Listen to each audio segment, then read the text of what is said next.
Hello, everyone. This is Randy with Finding Financial Hope. I just want to tell you a story about the importance of $1,000 emergency fund.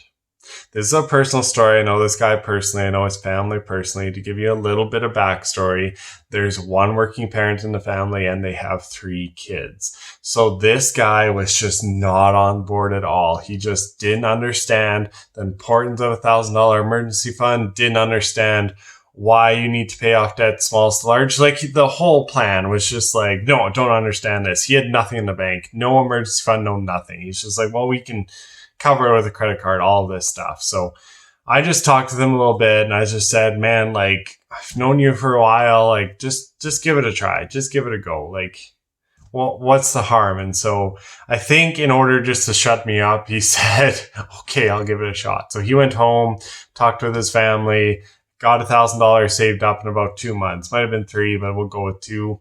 And he's like, okay. But as soon as that happened, his car broke down. It needed all 4 new brakes. So he was at the dealership or wherever he was getting his car fixed. And they told him this. He had a mini freak out moment. He's like, how am I going to pay for this? How am I going to pay for this? How am I going to pay for this? Like, I don't understand. And then it clicked. He's like, wait, I've been saving up $1,000 for an emergency. Is this an emergency? Yeah, this is an emergency. So he just paid the bill and then sat down and waited. His stress level went from here to here. It's incredible. And he called me and he told me this whole story. And I said, good on ya. Like, seriously, good on you for like realizing that that's what it's there for and just using it and not, stressing out about it. And he told me that he has always stressed out when something happens to his car because, well, his car's not in very good shape.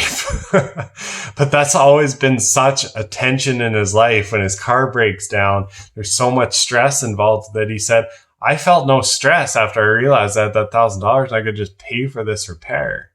I had no stress. And I was like, well, yeah, that's the point of the $1,000, kind of rubbing it in without rubbing it in, And so what ended up happening was I said, well, now you got to boost it back up. He's just like, oh, okay, like I can do that. That's okay. And so I think it took him 2 weeks, maybe 3, but I think it took him 2. And he already saved up that $1,000. Remember, he's got a wife, 3 kids, only 1 parent working. Saved up $1,000 in 2 weeks. He got intense. See, the first time it took him like 2 months to raise that $1,000 because he wasn't all in. He wasn't. He didn't see the value of it. He saw the value when he had to repair his car and he could pay for it in cash, and his stress level went from here all the way down here. So he got intense. He saw the value of it. Took him 2 freaking weeks and he got that $1,000 back up to where it was supposed to be. That's awesome. That's the power of $1,000. And just FYI, if you're the opposite person and you have like, say, $10,000 sitting in the bank as your like little security blanket, and I encourage you to drop it down to $1,000 to start paying off debt. If you're that kind of person, guess what that's going to do for you? If you drop $10,000 down to $1,000 and start paying on debt, it's going to get you out of debt quicker. Not only because you put $9,000 as your debt, but also because guess what the next step is after you're out of debt?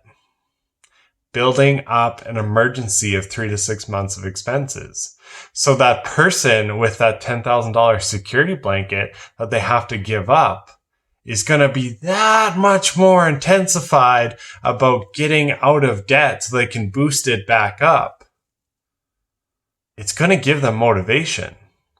So that guy who has never ever had any extra money laying around and just kind of threw it on a credit card in case of an emergency and didn't watch his spending at all, when he had that $1,000, it just was a big relief. He didn't have to stress about it.